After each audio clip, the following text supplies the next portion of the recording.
जय हिंद दोस्तों, स्वागत है आप सभी का एक बार फिर से आपके अपने नवदीप सर के साथ। और चलिए आज कुछ क्वेश्चंस करते हैं जो आपकी परीक्षाओं में पूछे जाते हैं और इस हम सेशन को थोड़ा सा बढ़िया रखेंगे, आप लोगों के डाउट्स डिस्कस करेंगे और ये हमारे लिए आज का एक इम्पॉर्टेंट पॉइंट है। तो चलिए शुरू करते हैं दोस्तों।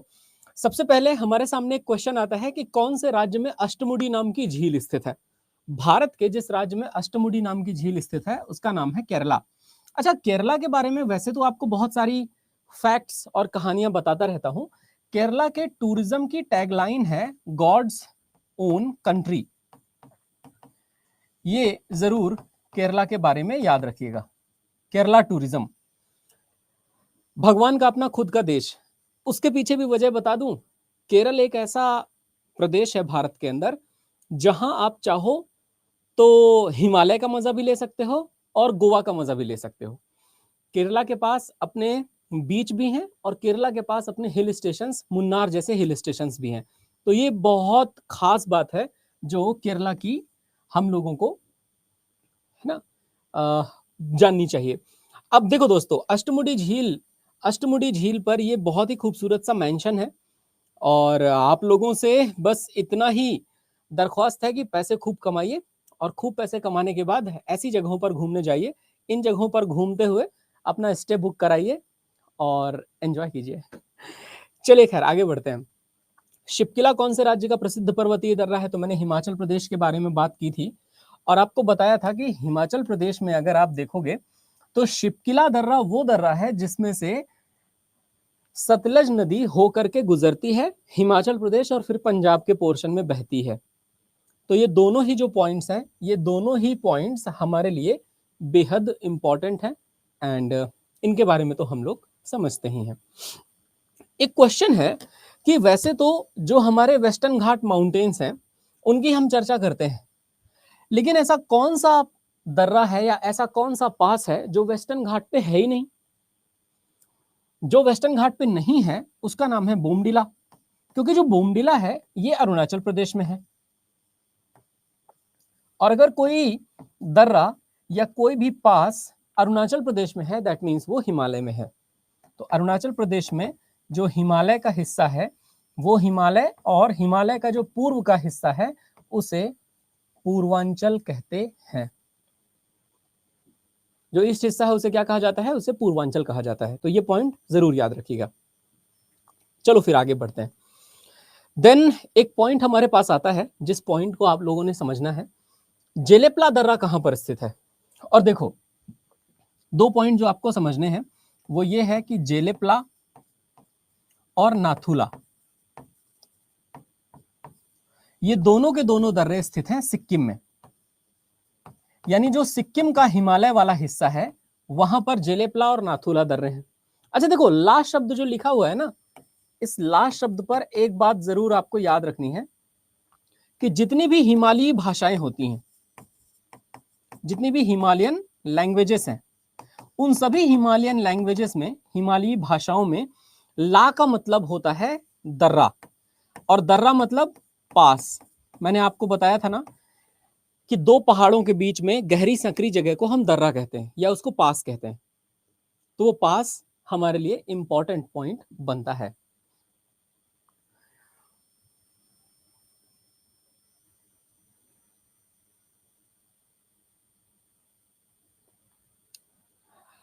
ये देखिए, नाथुला और जेलेपला, ये नाथुला और जेलेपला ये दोनों सिक्किम में मौजूद दर्रे हैं। बहुत सारे जो हमारे मानसरोवर के यात्री हैं वो नाथुला दर्रे से होकर के भी मानसरोवर की तरफ जाते हैं। यानी नाथुला से अब तिब्बत का रास्ता खुलता है।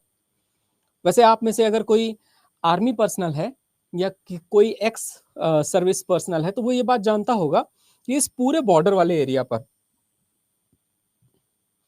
ये जो हमारा चीन के साथ इतना लंबा बॉर्डर लगता है ना, इस चीन के साथ इतने लंबे बॉर्डर वाले एरिया पर केवल एक नाथुला ही ऐसी पोजीशन है जहां पे हम ऊंचाई पर हैं और चीन वाले बेस हमसे नीचे हैं। अदरवाइज बाकी सभी जगहों पर चीन वाले बेस ऊपर हैं और हमारे बेसेस नीचे हैं। तो ये जो बात है, ये बात आप लोगों को याद रखनी है।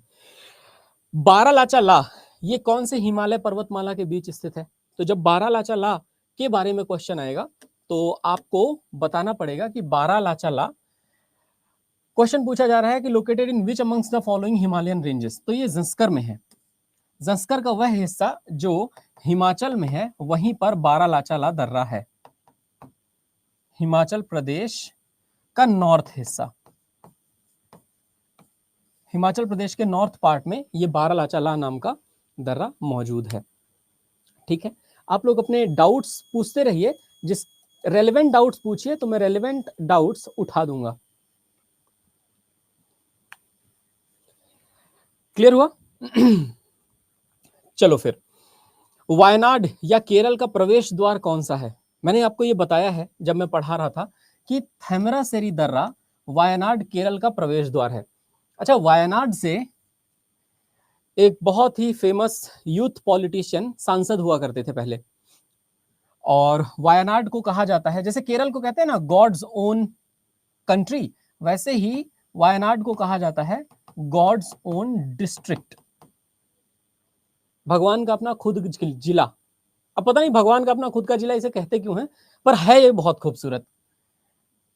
क्या है कि पहाड़ों पर अगर झीलें हों तो वो खूबसूरत लगती हैं, और वास्तव में साउथ इंडिया बहुत खूबसूरत है। ये देखिए, ये गॉड्स ओन डिस्ट्रिक्ट है, और मैं आपको एक बात बताऊं, वायनाड जाते समय इस तरह की वादियों से होकर गुजरना पड़ता है। तो ये थमरासेरी गैप से होने वाला जाने वाला रोड है जो वायनाड पहुंचाता है। मेरे ख्याल से आपको अच्छा लगा होगा। ठीक है, चलिए अब आगे बढ़ते हैं हम लोग। तो एक क्वेश्चन पूछा जाता है कि इनमें से कौन सी मिट्टी है जिसे स्वतः जुताई वाली मृदा के रूप में जाना जाता है? इसका मतलब यह हुआ कि which soil is known as self ploughing soil. देखिए दोस्तों, ब्लैक सॉइल, जो काली मिट्टी है, उसे हम लोग स्वतः जुताई वाली मृदा के रूप में जानते हैं। काली मिट्टी के बारे में बहुत सारी बातें आपको बताई थी, वो जरा ध्यान से सुनिए। पहली बात तो ये बताई थी कि काली मिट्टी होती है वॉल्केनिक ओरिजिन की। वॉल्केनिक ओरिजिन का मतलब होता है कि यह ज्वालामुखी उत्पत्ति की है। कौन सी उत्पत्ति की है? ज्वालामुखी उत्पत्ति की। दूसरा पॉइंट जो है, वो दूसरा पॉइंट है कि ये ब्लैक सॉइल एक ऐसी मिट्टी है जो सबसे ज्यादा नमी को कंटेन करके रख सकती है, तो इसकी मॉइस्चर रिटेंटिविटी बहुत अच्छी है, नमी धारण करने की क्षमता।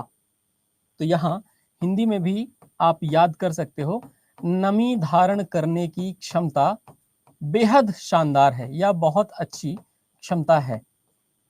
फिर तीसरा यह है कि ब्लैक सॉइल में कॉटन और शुगरकेन की खेती खूब होती है। कॉटन और शुगरकेन का मतलब गन्ने और कपास की खेती खूब ज्यादा होती है, तो ये हमारे लिए इंपॉर्टेंट है। खुशबू, आप अपना डाउट पूछिए और मुझसे पूछिए।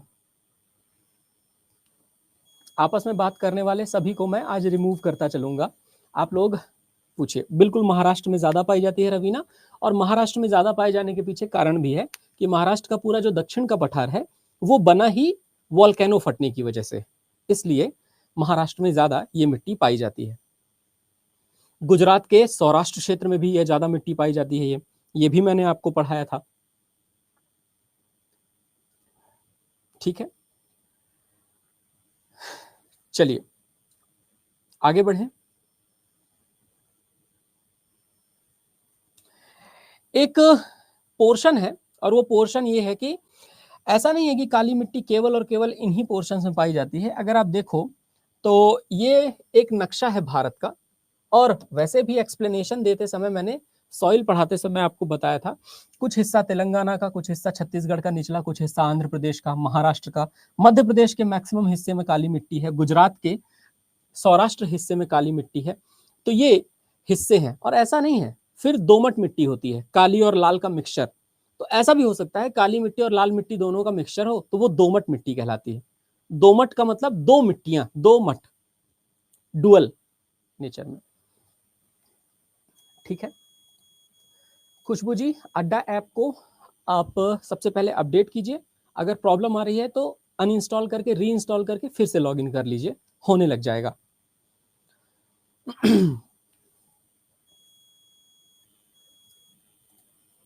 चलो आगे चलते हैं। एक नया जो हमारे पास डिस्कशन का पॉइंट है, पेनिनसुलर इंडिया में कितने जोनल टाइप्स होते हैं? तो प्रायद्वीपीय भारत में क्षेत्रीय मृदा के कितने प्रकार हैं? अच्छा, जो हमारे प्रायद्वीपीय भारत की मिट्टी है वो प्रायद्वीपीय भारत की मिट्टी कैसी है? तो इसका सही आंसर है रेड और येलो है। ये आप देखिए, जो हमारा प्रायद्वीप है, कर्क रेखा के नीचे वाला क्षेत्र, यहाँ पर येलो और रेड, यानी कि येलो और रेड, जिसमें बॉक्साइट और लोहे के ऑक्साइड पाए जाते हों। तो बॉक्साइट और लोहे के ऑक्साइड पाए जाने की वजह से इस वाले क्षेत्र में आमतौर पर बहुत ज्यादा लाल मिट्टी पाई जाती है। लाल मिट्टी उतनी उपजाऊ नहीं होती, लेकिन ठीक है, पानी लगा करके इसको उपजाऊ बनाया जा सकता है, सिंचाई दे करके इसको उपजाऊ बनाया जा सकता है। बिल्कुल Vaibhavi, Western Ghats are folded mountains या फोल्ड माउंटेन्स ही हैं, वलित पर्वत हैं वो।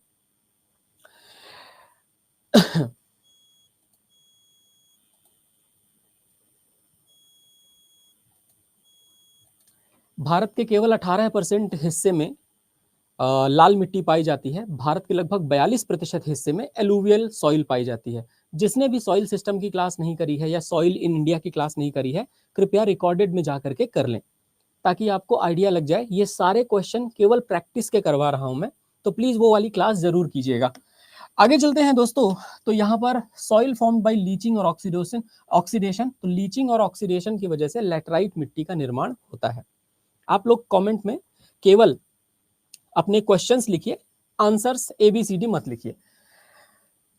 कौन सी सॉइल भारत में सबसे ज्यादा फैली हुई है? तो इसका सही आंसर है एलुवियल सॉइल। भारत का लगभग 40 से 42% हिस्सा एलुवियल सॉइल का है। बाकी लेटराइट सॉइल जो है बहुत कम परसेंटेज है। रेड सॉइल का लगभग 18% हिस्सा है। फिर ब्लैक सॉइल तो लगभग 10% हिस्से में है ना। तो ये हमें आता है और हम इसके बारे में डिस्कस करते हैं।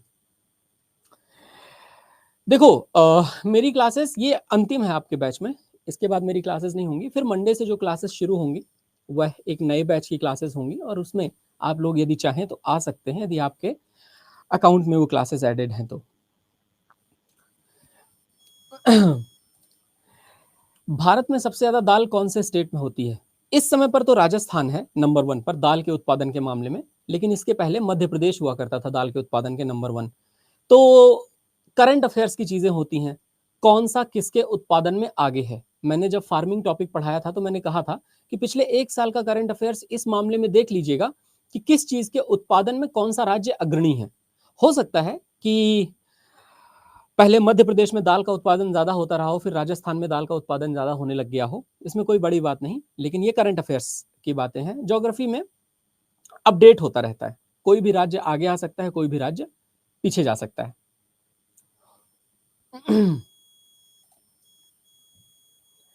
ठीक है,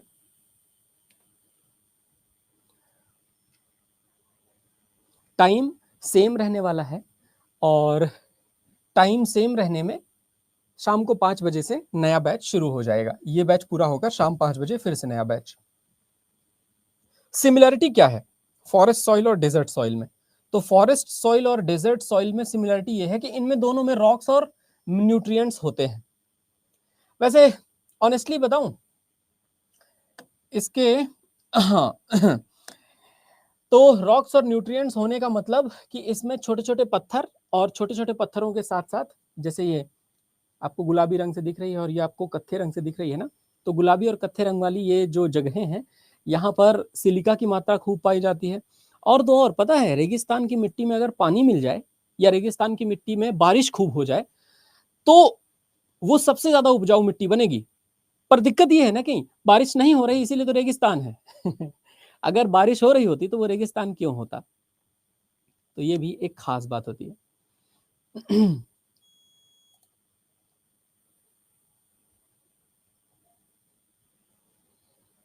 हाँ, thank you Riya, but most of the people do not understand this.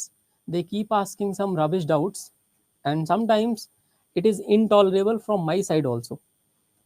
Shraddha has very clearly pointed out that some people were abusing each other. Look at the decorum of the class. Had it been any offline class, I would have definitely scolded you and would have taken some disciplinary actions.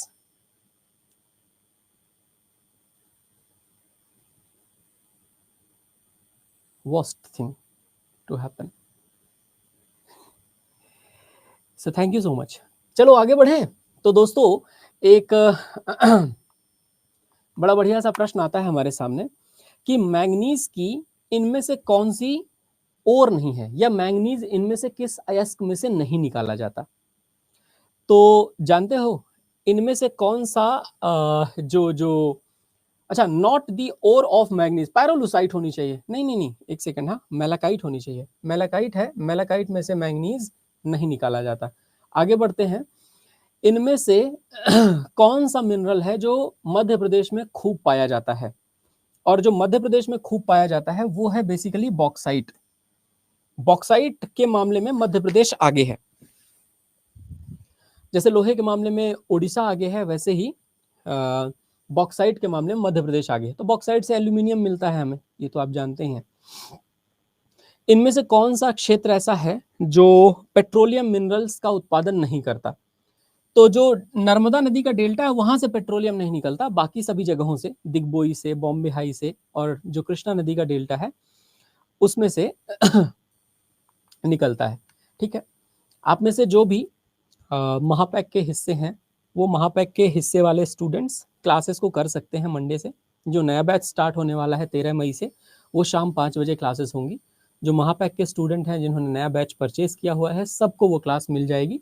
आप शाम 5 बजे देख करके join कर लीजिएगा उस class को। ठीक है, उस बैच में नोटिफिकेशन में स्टार बना लीजिएगा ताकि वो आपको सबसे ऊपर बैच दिखता रहे।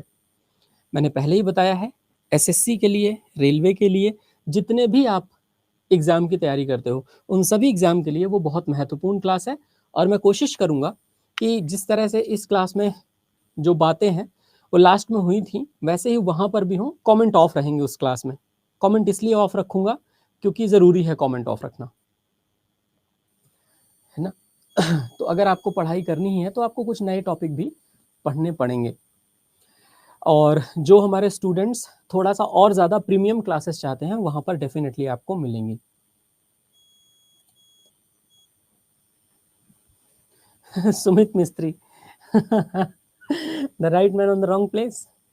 चलिए फिर आगे चलते हैं हम। तो देखो दोस्तों, हिंद महासागर में सबसे गहरी खाई कौन सी है। तो हिंद महासागर में जावा ट्रेंच सबसे गहरी खाई है, इंडोनेशिया के पास है। ये देखिए, मैं आपको यहाँ पर बता देता हूँ, ज़रा ध्यान से देखो। ये देखिए, ये इंडोनेशिया है। इंडोनेशिया के पास वाला हिस्सा जो है ये जावा ट्रेंच कहलाता है। जैसे ये पापुआ न्यू गिनी के ऊपर, और ऊपर की तरफ मेरियाना ट्रेंच है। 10,924 मीटर इसको अमेरिका मानता है, 11,022 मीटर इसको एनसीईआरटी मानता है। आई डोंट नो एनसीईआरटी ने क्यों 11,022 मीटर लिख रखा है इसे, बट यस। निखिल रे for NVS also dear. South Sandwich Trench, trench का मतलब होता है किसी महासागर में सबसे गहरा पॉइंट। ठीक है, 7,434 मीटर का साउथ सैंडविच ट्रेंच, ये दक्षिण महासागर का सबसे गहरा स्थान है। अटलांटिक ओशन का सबसे गहरा स्थान है कैरेबियाई सागर में पुएर्टो रिको ट्रेंच। और मेलॉय डीप 5,550 मीटर का सबसे गहरा पॉइंट है ब्रिटेन के सामने आर्कटिक ओशियन का। तो इस तरह से जो हमारे विश्व में 5 महासागर हैं, उन विश्व के 5 महासागरों के गहरे गहरे पॉइंट मैंने यहाँ पर इस पिक्चर में डाल दिए हैं, ताकि आपको लोकेशन भी क्लियर हो जाए और साथ ही साथ याद भी रहे। ठीक है। अब चलो आगे बढ़ते हैं। बिल्कुल बापूनी,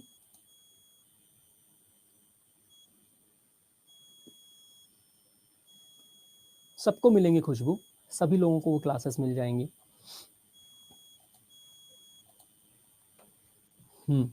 Shraddha is saying, how can you teach such students? I'm surprised. You know, this is my hand. All the fingers are not equal. Still, I'm carrying my hand with me. You know what? Sometimes this finger is useful. Sometimes this finger is also useful. Although for wearing ring, sometimes this finger is also useful, and sometimes this finger is also useful. All the fingers are useful. And for the different purposes, we use all the fingers, and that's why I carry all of them. So this is how my students are. Sometimes students are like this, sometimes students are like this, sometimes are like this, sometimes are like this. आगे बढ़े तो कौन सी पहाड़ी आंध्र प्रदेश में स्थित है? और आंध्र प्रदेश में जो स्थित है वो है नागरी पहाड़ी। वैसे नागरी पहाड़ी के बारे में हम लोग तो डिस्कस करते ही रहते हैं। पता पचमढ़ी हिल्स कहाँ है? तो पचमढ़ी हिल्स मध्य प्रदेश में है, सतपुड़ा के।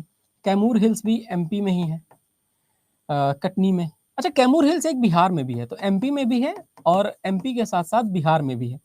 और गिरनार हिल्स तो ये गुजरात में है। पता है आपको, ऑनेस्टली बताऊं तो यहाँ पर एमपी को काट दीजिए। एमपी को इसलिए काट दीजिए क्योंकि कैमूर की पहाड़ियां बिहार में हैं, पर कैमूर की रेंज एमपी में है। तो देखिए दोस्तों, रेंज और पहाड़ी के बीच में अंतर होता है। कैमूर रेंज वर्सेस कैमूर हिल। कैमूर हिल बताता हूं। कैमूर हिल का मतलब एक पहाड़ी की बात हो रही है, एक कोई कहीं पर पहाड़ी होगी, ये बिहार में है। अफगानी लोग शासक किया करते थे यहां से, शेरशाह सूरी वगैरह। कैमूर रेंज जो है ये कैमूर पहाड़ों की श्रृंखला है। तो रेंज का मतलब होता है पर्वत श्रृंखला, और ये वास्तव में एमपी में है। और एमपी में भी, एमपी का जो कटनी वाला एरिया है ना, जहां पर लाइम स्टोन खूब है, सीमेंट की खूब इंडस्ट्री है, तो ये सब कुछ जिस हिस्से में है वो मध्य प्रदेश के कटनी वाला हिस्सा है। और मध्य प्रदेश के कटनी जिले के आसपास वाले हिस्से में ये कैमूर पर्वत श्रृंखला हमें देखने को मिलती है। तो रेंज और हिल में अंतर होता है दोस्तों। मेरे ख्याल से आपको समझ में आ गया होगा। रेंज मतलब कई सारे पहाड़ एक साथ, पूरा एक लाइन, और हिल का मतलब अकेले एक पहाड़। तो यूं समझो कि हिल एक वचन है और इसका बहुवचन होगा रेंज। बाकी तो नागरी पहाड़ियां और अन्य पहाड़ियां जो हैं वो मौजूद हैं भारत के अन्य हिस्सों में। चलो फिर आगे बढ़ते हैं। बहुत सारे मंदिर हो सकते हैं। मां मुंडेश्वरी का टेम्पल, अच्छा हाँ, मां मुंडेश्वरी का टेम्पल बिहार में है क्या? मैंने सुना है इसके बारे में। आर्ट एंड कल्चर का मुझे बहुत ज्यादा आइडिया नहीं है, इसलिए मेरे ख्याल से कैमूर के हिल साइड ही, सोनपर हिल, कैमूर हिल, यही सब जगह पर देखने को मिलता है।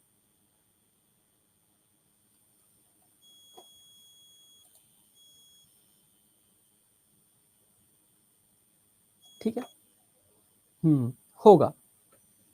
यशराज पीडीएफ के बारे में लास्ट में बता देंगे, प्लीज फालतू कमेंट मत करिए, बार बार स्पैम टाइप मत बनाइए। निम्नलिखित में से कौन सा शहर सरयू नदी के तट पर स्थित है?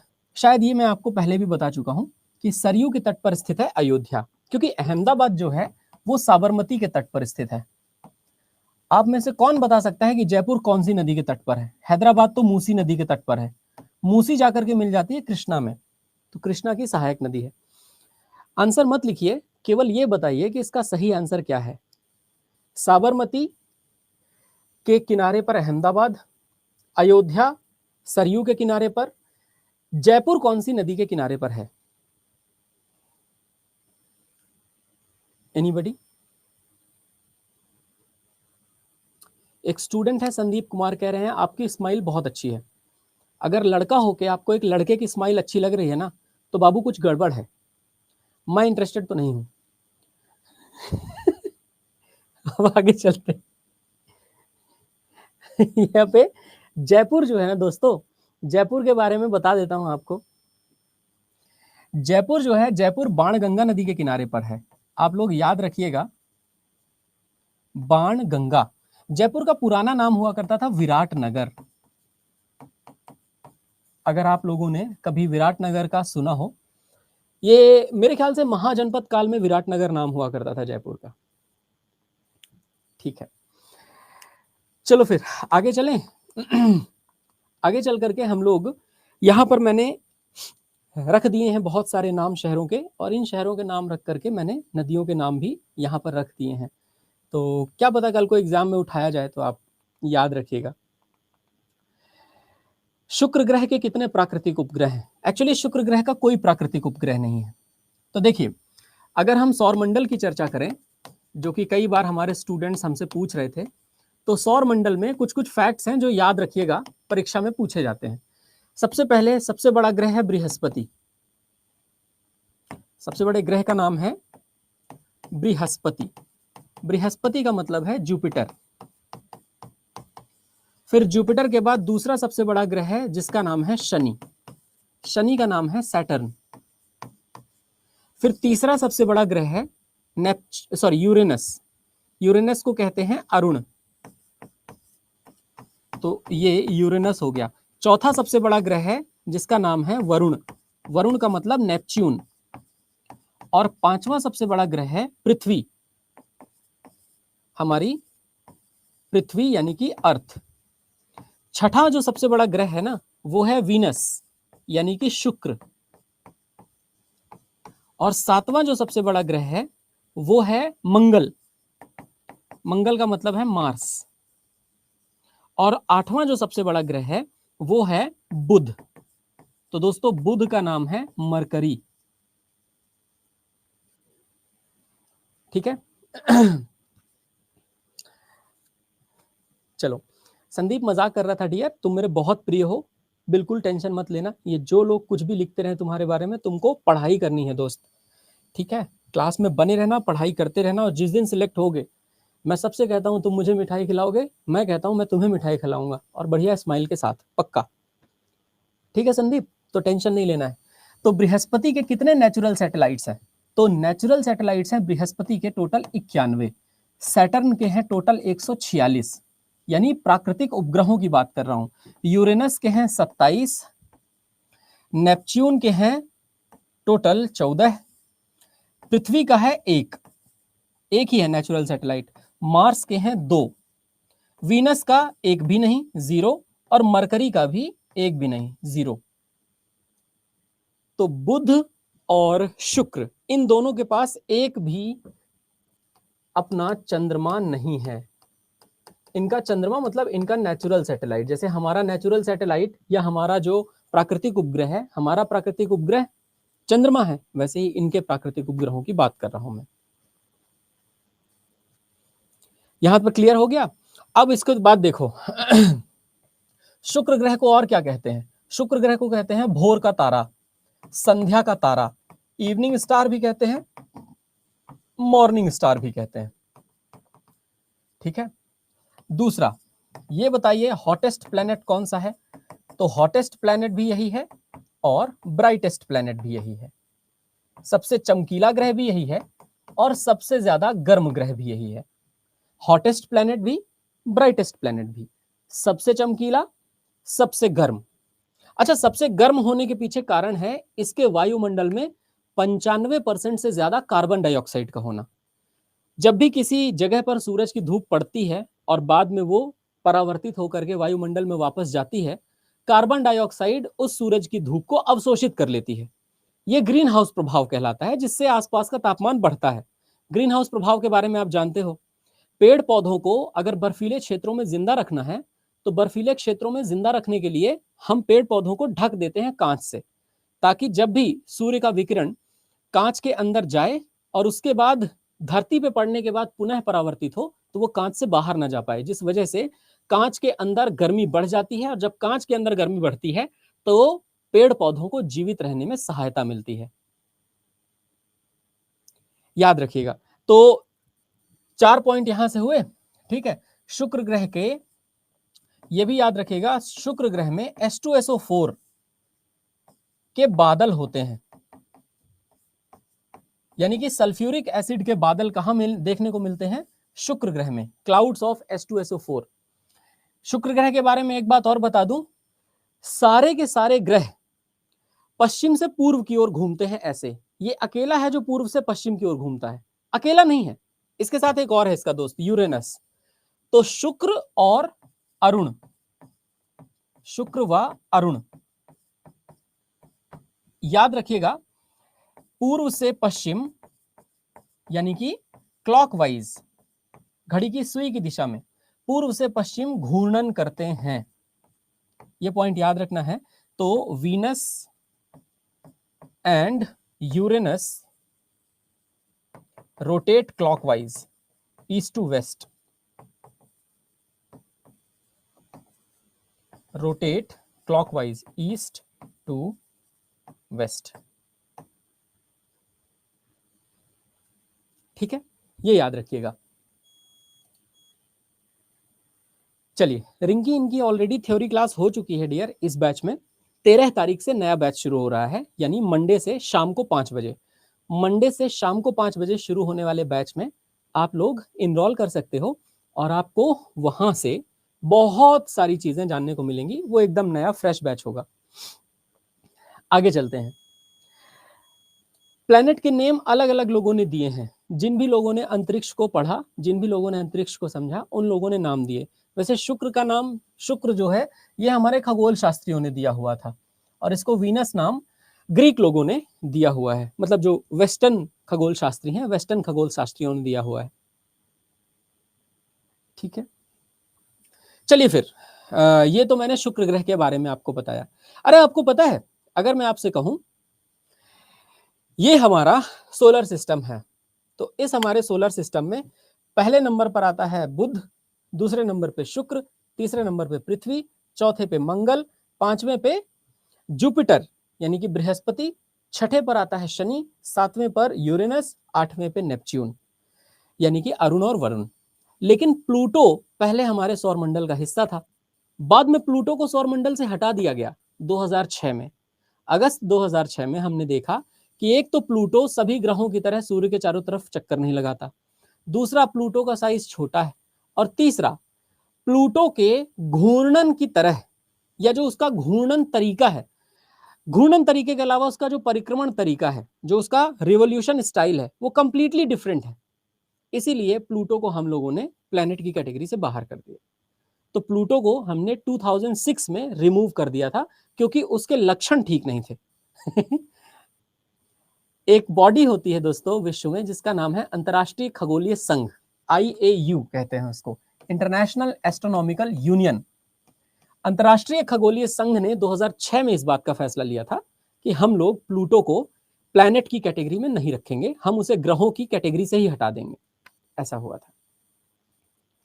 ठीक है, आगे चलें। शुक्र को बिल्कुल पृथ्वी का जुड़वा बहन कहा जाता है, और शुक्र को पृथ्वी का जुड़वा बहन कहने के पीछे एक कारण है कि शुक्र का जो डायमीटर है, जैसे मैं आपको यहां पे बताऊं, शुक्र का डायमीटर है 12,100 किलोमीटर, यानी इसका व्यास है 12,100 किलोमीटर, और पृथ्वी का जो व्यास है वो है 12,760 किलोमीटर। ये मैं डायमीटर की बातें कर रहा हूं।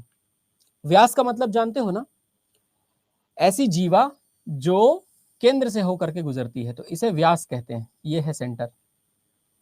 ये टोटल 12,760 है पृथ्वी का, और 12,100 है शुक्र का। तो कुल मिला के लगभग बराबर हुए ना। और अगर चूंकि बराबर हैं, तो बराबर होने की वजह से ये दोनों के दोनों एक दूसरे की जुड़वा बहन हो गए। तो पृथ्वी सूर्य की जुड़वा बहन है, सॉरी, पृथ्वी शुक्र की जुड़वा बहन है, और शुक्र पृथ्वी की जुड़वा बहन है, ऐसे पूछा जाता है। प्लूटो वैसे तो बहुत छोटा ग्रह था, लेकिन निशु बात यह हुई कि प्लूटो के सामने से जब वो बर्फ की दीवार हटी, तो अब कहा जा रहा है कि वो पृथ्वी से भी बड़ा ग्रह है।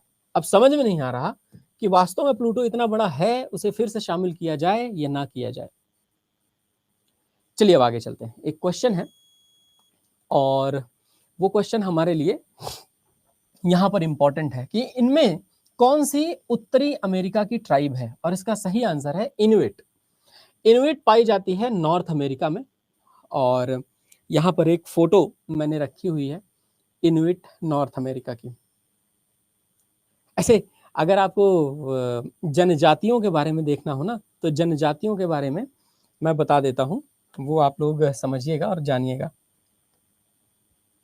देखिए,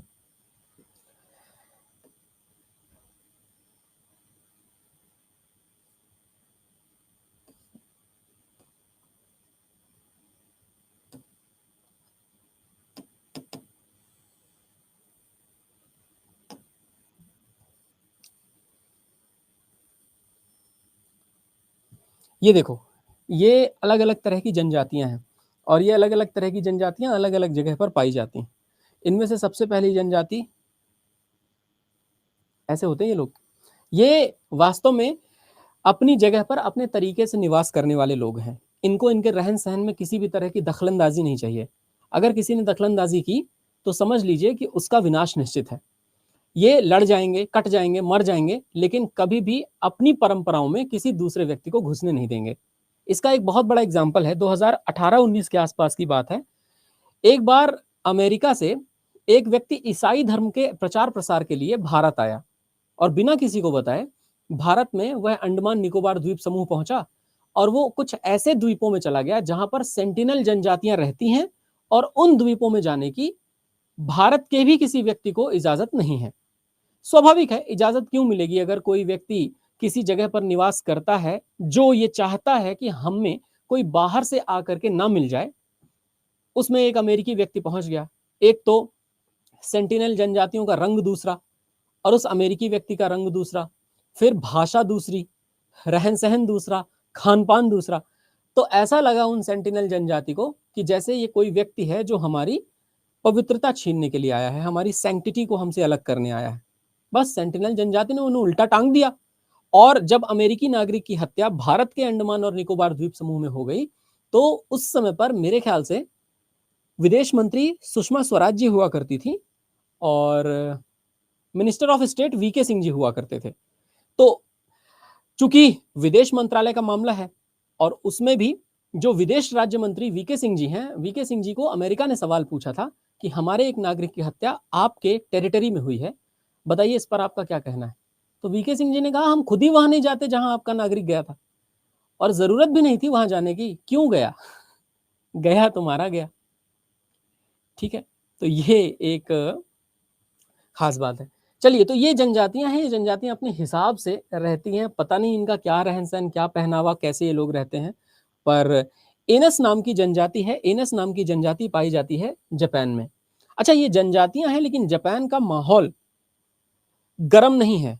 चूंकि जापान की जलवायु ही गर्म नहीं है तो वहां के लोगों का रंग डार्क नहीं होता, वहां के लोगों का रंग थोड़ा फेयर रहता है। तो ये आपको याद रखना है। आगे एनस नाम की जनजाति जो जापान में पाई जाती है, आप देख लीजिए, ये आंटी जी की मूछ भी है बकायदा, और जिनकी नहीं है ये वाली आंटी जी की इन्होंने बना रखी हैं। अब मुझे नहीं पता ये इनके यहाँ खूबसूरती का प्रतीक है या नहीं, लेकिन मैं आपको बताऊं, मेरा एक पर्सनल एक्सपीरियंस भी है। मैं एक जनजातीय व्यक्ति से बात कर रहा था, वह बुशमैन जनजाति से था। भारत में वह मेडिकल टूरिज्म के लिए आया था, यानी भारत में अपनी किसी जनजातीय व्यक्ति का इलाज करवाने के लिए, जिसको अफ्रीका में उसकी सरकार ने, नामीबिया की सरकार ने शायद अपनी तरफ से स्पॉन्सर किया होगा कि आप चले जाइए, इलाज करवाइए। तो ठीक है, बुशमैन लोग, ऐसा भी नहीं है कि बुशमैन लोग कहीं बाहर आएंगे तो वो उस हिसाब से कपड़े नहीं पहनेंगे जिस हिसाब से कपड़े होते हैं। मैंने उनसे पूछा, मैंने कहा एक बात बताइए, क्योंकि उनको इंग्लिश बोलनी आती थी, शायद उन्होंने सीखी होगी या बुशमैन जनजाति से पढ़े लिखे रहे होंगे। मैंने उनसे पूछा, how do you find a woman in your community to be beautiful? मतलब हमारे यहाँ तो पैमाना ये होता है कि कोई लड़की गोरी चिट्टी है ना, लंबी चौड़ी है, नैन नक्श तीखे हैं, खूबसूरत है, तो उस खूबसूरती का पैमाना यही कि उसका शरीर फिट है, ऐसे सोच करके हम किसी लड़की को खूबसूरत मानते हैं ना। वहां पर भी यही था। मैंने उसको पूछा, मैंने कहा कैसे?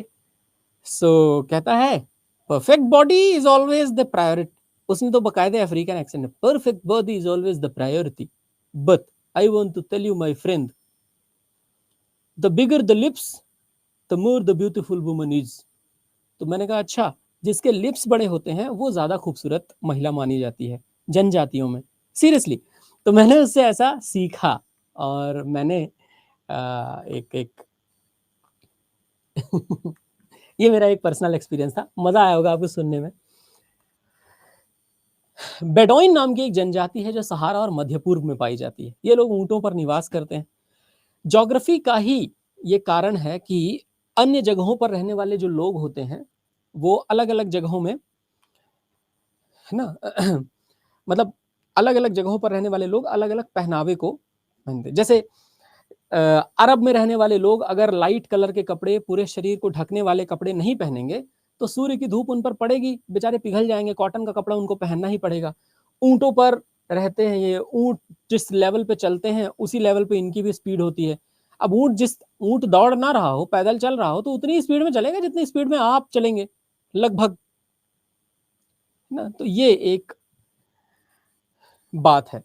बेडोइन सहारा और मध्य पूर्व, ये बेडौइन जनजाति के लोग हैं। आप देखिए, सलमान खान ने एक था टाइगर मूवी में, ये जो एक स्कार्फ डाला हुआ था, उसी स्कार्फ को लेकर के अंकल घूम रहे हैं। इनका निवास स्थान भी ऐसे ही होता है। ये देखिए,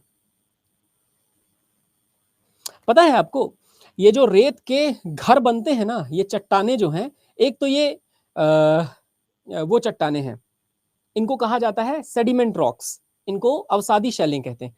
अवसादी शैलों में भी इनको होएस कहा जाता है। ये बड़ा बढ़िया फैक्टर है, ठीक है, होएस। तो ये होएस चट्टाने होती हैं। इन होएस चट्टानों में देखो, ये खोद खोद करके अंदर की तरफ घर बना करके रहते हैं। ये ठीक है।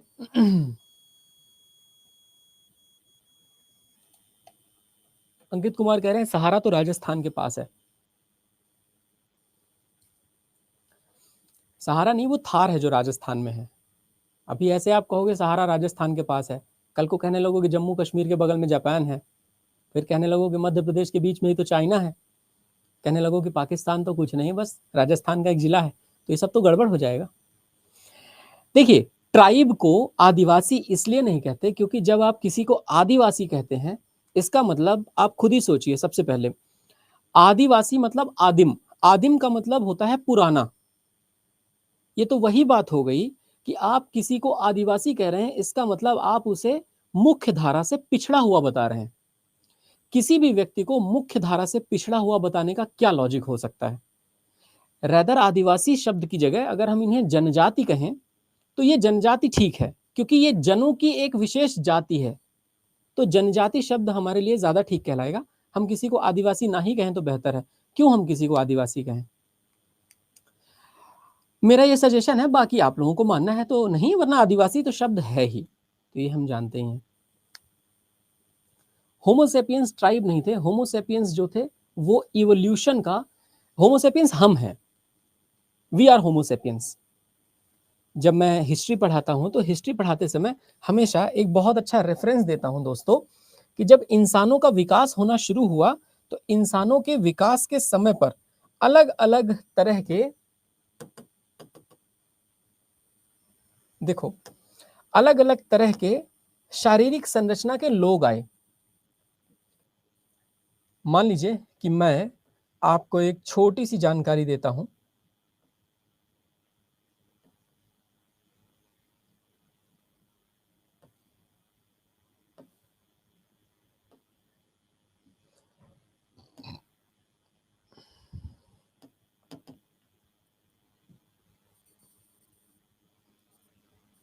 ये देखिए, ये ऐसे लोग आप लोगों ने देखे होंगे, देखे नहीं होंगे, ऐसे सिर्फ पढ़े होंगे। अब जैसे ये हैं, तो ये क्या है? ऑस्ट्रेलोपिथेकस एफ्रेनेसिस। तो ये ऑस्ट्रेलोपिथेकस मतलब ये पहले इस तरह के हुआ करते थे लोग पुराने समय में। आदि मानव कह लो चाहो तो। आदि मानव मतलब प्राचीन मानव। We are talking about primitive man. इसीलिए मैं कहता हूं आदिवासी कहने का मतलब यह है कि आप किसी व्यक्ति को प्रिमिटिव बताते हो, प्राचीन बताते हो। तो आदिवासी प्राचीन नहीं है, बस वो आपके जैसे शहरों में नहीं रहते। जैसे हमारे जो विकास का पैमाना है वो बहुत गलत हो गया है।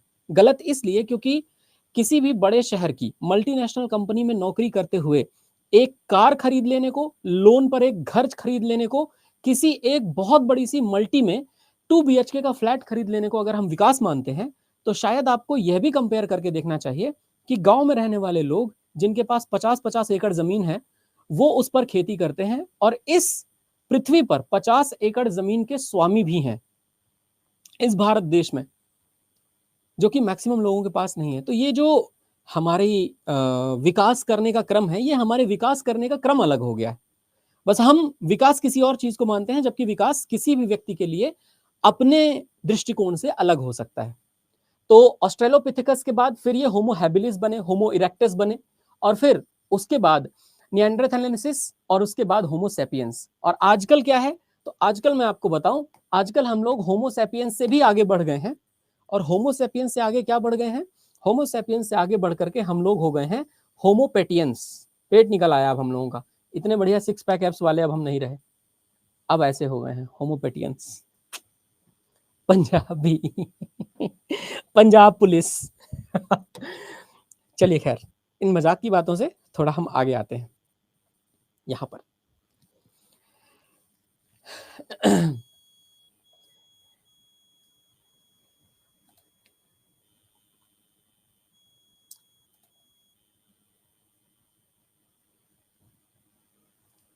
रिया, ऑलरेडी कंप्लीट हो चुके हैं टॉपिक्स, आप इनकी रिकॉर्डेड क्लासेस कर सकते हैं। संदीप कुमार जी, देखिए मैं यही कहना चाह रहा हूं कि हम लोग ये नहीं समझते हैं कि जो हम कर रहे हैं उसके अलावा भी बहुत बड़ी दुनिया है। जैसे एक बात बताइए, अगर आपसे कोई कहे कि भगवान होते हैं, हो सकता है आप मानते हो कि भगवान होते हैं तो आप उस पर एग्री कर जाओ। अगर मैं आपसे कहूं कि भगवान नहीं होते, तो आप मुझे क्या कहोगे कि तुम तो नास्तिक हो, है ना। फिर आप मुझे कहोगे तो अगर भगवान नहीं होते तो ये महाकालेश्वर का धागा आपने अपने हाथों में क्यों बांधा हुआ है, ये भैरव का धागा आपने अपने हाथों में क्यों बांधा हुआ है। तो मुझसे जब मेरे घर वाले ये कहते हैं कि आप भगवान पे विश्वास नहीं करते, ठीक है, लेकिन ये धागा बांध के रखो, मैं कहता हूं ओके, मैंने धागा बांध लिया। या ये जो रक्षा सूत्र है जिसे कलावा कहते हैं, ये बांध लिया मैंने, ठीक है, सिंपल सी बात है। मेरे कहने का मतलब ये कि एक छोटे से अज्ञानी व्यक्ति के रूप में अगर मैं ये कह दूं कि भगवान नहीं होते, तो इसका मतलब तो मैंने तो कभी हवा को भी नहीं देखा। अगर मात्र इस चारवाक जैसे सोच पर मैं आ जाऊं जहां पे मैं ये कहने लग जाऊं कि भगवान नहीं होते, इसका मतलब मैंने जो चीज नहीं देखी वो नहीं होती। इसका मतलब ये हुआ कि मैं तो हवा को भी नहीं देखता, इसका मतलब हवा भी नहीं होती। कुछ चीजें महसूस की जाती हैं और शायद वो एनर्जी के रूप में मौजूद है हमारे आसपास। भगवान होते हैं नहीं होते हैं ये चर्चा का विषय है, लेकिन इस बात को मानना या न मानना कि भगवान होते हैं नहीं होते हैं, इससे भी परे एक दुनिया है। इसीलिए मैं कहता हूं शिक्षा का मतलब ये नहीं है कि आप कॉपी किताब पढ़ करके होशियार बन गए। शिक्षा जरूरी नहीं है किसी व्यक्ति को होशियार बना दे, और शिक्षा जरूरी नहीं है किसी व्यक्ति के पास ना हो तो उसके पास विवेक ना हो, बुद्धि ना हो। इतिहास में सबसे ज्यादा पढ़ा लिखा राजा, जिसको खगोल शास्त्र में भी इंटरेस्ट था, जो ज्योतिष शास्त्र में भी बहुत ही पैनी निगाह रखता था, उसका नाम था मोहम्मद बिन तुगलक। परंतु उसके फैसले हमेशा पागलपन भरे रहे। इतिहास का सबसे कम पढ़ा लिखा राजा, जिसने कभी अक्षर भी नहीं पढ़ा, उसका नाम है अकबर। और अकबर के द्वारा शुरू किया गया मनसबदारी सिस्टम आज भी हमारे कलेक्टरी सिस्टम के रूप में चल रहा है। Wisdom has nothing to do with education. विवेक का ज्ञान से कोई लेना देना नहीं है, एजुकेशन से कोई लेना देना नहीं। तो शिक्षा जरूरी नहीं है कि किसी व्यक्ति के अंदर विवेक लेकर के आए। मेरे ख्याल से आपको समझ आ गई होगी मेरी बात, ठीक है। आगे चलते हैं। ये तो उत्तरी भारत में मैदानों की दलदली पेटी को क्या कहा जाता है, तो दोस्तों मैदानों की जो दलदली पेटी है उसको हम लोग तराई कहते हैं। ये तो हम लोगों ने जाना है। तो ये तराई वाला क्षेत्र है जो ऊपरी उत्तराखंड वाला क्षेत्र है। परकोलेशन रेट ऑफ वाटर, खैर ये तो छोड़ दो। कौन सा अवक्षेपण का एक रूप नहीं है, प्रेसिपिटेशन का एक रूप नहीं है। कोहरा जो है वह बारिश टाइप नहीं होता, क्योंकि देखिए स्नोफॉल कल बताया था, ऊपर से पानी का गिरना प्रेसिपिटेशन कहलाता है। अब वो चाहे बर्फ के रूप में गिर जाए या पानी के रूप में गिर जाए या कभी कभी ओले के रूप में गिर जाए, ऊपर से पानी गिरना चाहिए, बादलों से पानी नीचे आना चाहिए। तो बादलों से पानी नीचे आने की प्रक्रिया को प्रेसिपिटेशन शब्द कहा जाता है, इसे अवक्षेपण कहते हैं। तो स्वाभाविक है कोहरा कोई, है ना, कोहरा कोई ऊपर से पानी थोड़ी ना नीचे आ रहा है, वो बादल ही नीचे आ जाए उसी को कोहरा कहते हैं। आपको पता है आसमान में जो आपको बादल दिखते हैं, अगर वही बादल ठंड होने की वजह से यहाँ नीचे आ जाए, हमारी पृथ्वी पर आ जाए, उसे ही हम कोहरा कहते हैं। कोहरा कुछ और नहीं बल्कि बादल ही हैं जो धरती पे आ गए हैं। क्यों धरती पे आ गए? क्योंकि ठंडक है यहाँ, वायुमंडल में ऊपर जाने पर ठंडक होती है। तो जब गर्मी का मौसम होगा तो बादल ऊपर रहेंगे, बरसात का मौसम होगा तो वही बादल बारिश कराएंगे, लेकिन जब ठंड का मौसम है तो जो भी बादल हैं वो जमीन पे आ जाएंगे, क्योंकि नीचे भी ऑलरेडी इतनी ही ठंड है। इसीलिए उत्तर भारत में जब बहुत ठंड होती है तो बहुत कोहरा होता है, क्योंकि सारे बादल नीचे जमीन पे आ जाते हैं। तो कोहरे का मतलब होता है बादलों का जमीन पर आ जाना, ठीक है। अब आप लोग अपने डाउट भी पूछ सकते हो, मैं आपको 10 मिनट डेडिकेट करता हूं। और आप सभी से ये कहना चाहूंगा कि इस बैच की सारी रिकॉर्डेड क्लास ऊपर मौजूद है। जो लोग फ्री लेक्चर देख रहे हैं उन लोगों को बता दूं, यह पेड बैच का एक फ्री रूपांतरण है, फ्री रूप है, जिसमें हम लोग चर्चा करते हैं। यह पीडीएफ आपको कैसे मिलेगी वो भी बता देता हूं। जैसे अगर मान लीजिए मैं आपसे कहूं कि आप जब लेक्चर खत्म करोगे ना, तो लेक्चर खत्म करने के बाद यहाँ पर लिखा होगा मिसलेनियस फैक्ट ऑफ इंडिया, यहाँ पे लिखा होगा नवदीप सर, यहाँ एक नीला रंग का ऑप्शन आता है वीडियो को डाउनलोड करने का। ऐसे नीले रंग के ऑप्शन के जस्ट नीचे यहाँ पे पीडीएफ लगी हुई होती है, तो यहाँ से पीडीएफ डाउनलोड कर लेना है आपको। ठीक है, जो लोग भी नए हैं उन सभी के लिए बता दूं, 13 तारीख से नया बैच शुरू हो रहा है, उसमें आ जाइएगा। वहां पर हम बातें नहीं करते, केवल कंटेंट पढ़ते हैं, ताकि हमारे रिकॉर्डिंग देखने वाले स्टूडेंट्स के लिए बड़ी आसानी हो।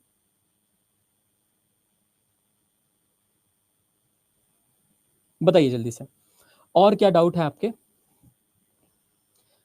संदीप पूछिए ना, पूछिए पूछिए। मैं आपको बोला ना कि मैं आपको खिलाऊंगा मिठाई। शिवालिक और जो मध्य हिमालय है, जिसे हम हिमाचल कहते हैं, हिमाचल और शिवालिक के बीच में जो घाटियां हैं वह पश्चिमी और द्वार कहलाती हैं। ठीक है, नोट्स में मैप बनाना जरूरी है क्या? बहुत सारे मैप्स हैं पीडीएफ में। अच्छा, मैप के लिए मैं प्रैक्टिस की एक बढ़िया सी चीज बता देता हूं।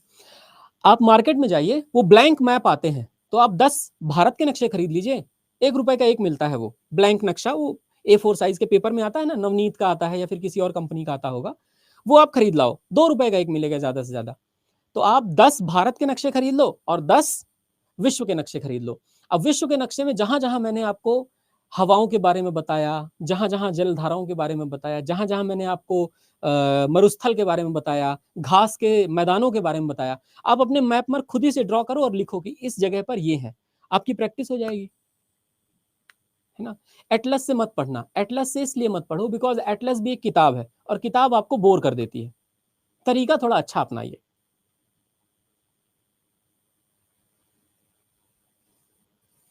ठीक है, बिल्कुल कमलेश जी, रेलवे के लिए भी क्लास है। ज्योग्राफी तो रेलवे एसएससी सब में सेम रहेगा ना। थैंक यू धीरज। मेरी बुक नहीं है अभी मार्केट में। साथ में 2-2 क्लास चलती है, क्या करूं समझ नहीं आ रहा। 13 तारीख को हर सब्जेक्ट का चलेगा। देखो, आपने कई सारे बैच सेलेक्ट कर रखे होंगे, इसलिए साथ में 2-2 क्लासेस चलती हैं। अब हमारे पास 19 फैकल्टी हैं।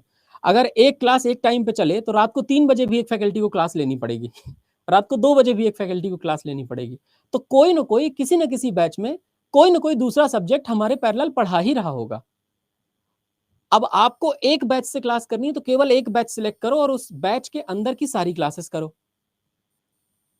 ठीक है, हाँ नीतीश हो चुकी है, सोलर सिस्टम के बारे में बता चुका हूं।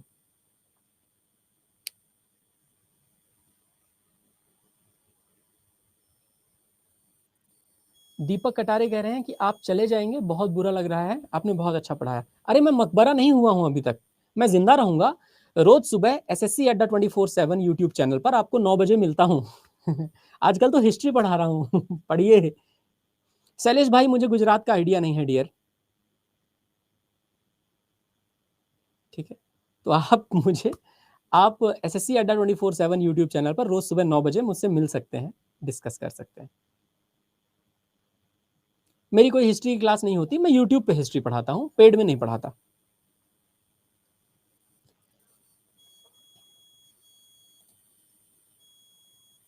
फाउंडेशन बैच से पढ़ लो देवेंद्र। नीतीश जी, वो नहीं है टॉपिक हमारे इसमें, इस वाले बैच में है ही नहीं, वो टॉपिक ही नहीं है। अगर आप देखोगे तो वो टॉपिक नहीं है यहाँ पर। हाँ Indranil, very good. Rann of Kutch पहले एक समुंदर का ही हिस्सा हुआ करता था, बाद में समुंदर धीरे धीरे सूखता गया, तो उस जगह पर अभी भी जमीन के हिस्से में नमक बिछा हुआ है, जिस वजह से वो आपको व्हाइट कलर का दिखता है। चांदनी रात में कभी कच्छ के रण में घूमने के लिए जाइए तो आपको पूरा व्हाइट कलर का दिखेगा और बेहद खूबसूरत लगता है कच्छ का रण चांदनी रात में।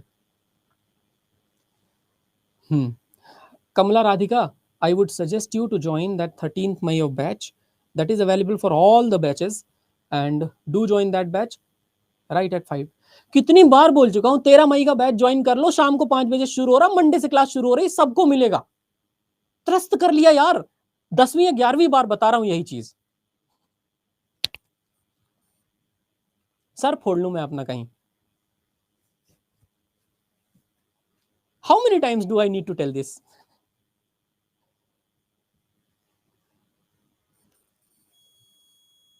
दीपक कुमारे, दीपक, सॉरी दीपक, क्या नाम है, दीपक कटारे, इनका एक क्वेश्चन है, वो कह रहे हैं कि सुखनई रिवर कहाँ है। यार देखो, मैं आपको एक बात और बता दूं, ऐसे क्वेश्चन जब भी आपके दिमाग में आए ना, तो आप गूगल से भी पूछ लेना कि जो सुखनई नदी है वो सुखनई नदी कहाँ पे बहती है, ठीक है? तो आपको जो है वो पता चल जाएगा। सुखनई नदी बेसिकली बुंदेलखंड में बहती है, एक छोटी सी नदी है ये। तो जिधर केन नदी और केन नदी के बाद बेतवा नदी है ना, केन नदी और बेतवा नदी के बीचों बीच ये सुखनई नदी है, बहुत ही छोटी सी नदी है ये, ठीक है?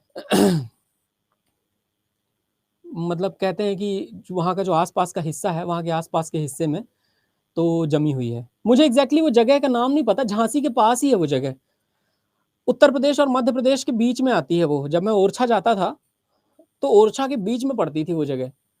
मऊगंज, नहीं नहीं, मऊगंज तो रीवा में है, रीवा से मतलब एक अलग डिस्ट्रिक्ट बना है, ऐसे कुछ मऊ करके है, मुझे एग्जैक्टली याद नहीं वो जगह, वहां पर है ये।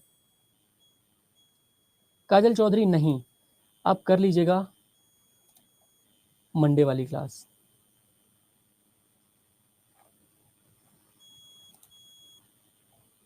हाँ हाँ, मैं पक्का डेफिनेटली गंगा नहाऊंगा इस बैच को कंप्लीट होने के बाद।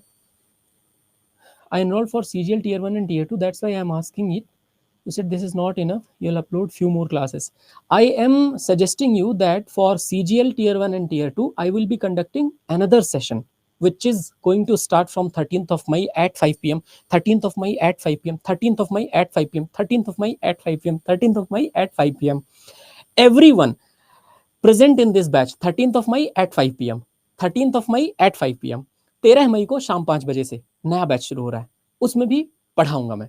13 मई शाम 5 बजे, 13 मई शाम 5 बजे, 13 मई शाम 5 बजे। हाँ, 108 मनकों की माला बनवाऊंगा और 13 मई शाम 5 बजे, 13 मई शाम 5 बजे, ऐसे तब तक जपूंगा जब तक 13 मई वाला बैच शुरू ना हो जाए। इंद्रनील बनर्जी, हल्दी घाटी के युद्ध के बारे में बातें बताएं, आपसे सुनने में अच्छा लगता है। यार एक बात बताओ, मुझे सुनने में अच्छा लगता है, मुझे देखने में अच्छा लगता है कैटरीना कैफ का dance, but will she dance before me? कमली कमली वाला गाना मेरे को अच्छा लगता है।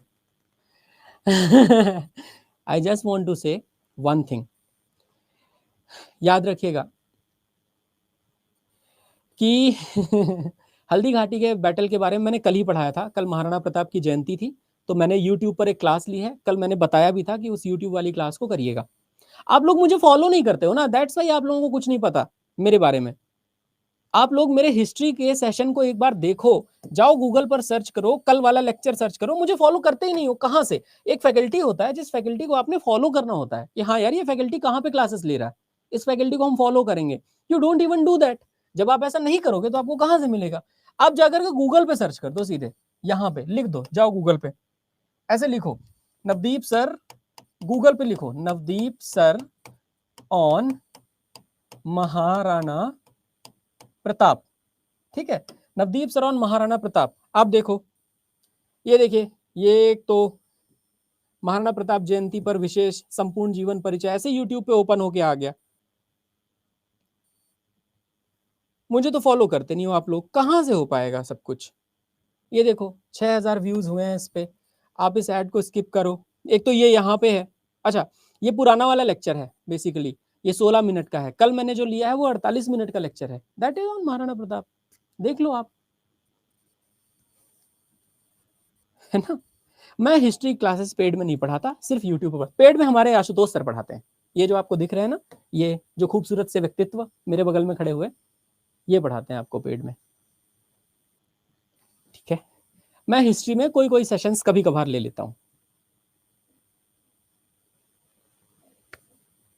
ठीक है? चलो, थैंक यू सो मच, ख्याल रखो। मैं जा रहा हूँ गंगा जी नहाने, तो 2 दिन के लिए मैं गंगा डेफिनेटली नहाने जाऊंगा। मैं अवेलेबल नहीं रहूंगा। आप लोगों को प्रणाम। आप लोगों को बस यही कहूंगा कि माँ सरस्वती आपको आशीर्वाद प्रदान करें, आप लोग बुद्धिमान बनिए, और विवेकशील बनिए। टेक केयर, जय हिंद।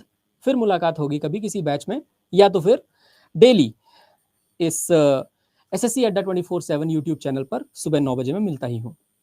Thank you.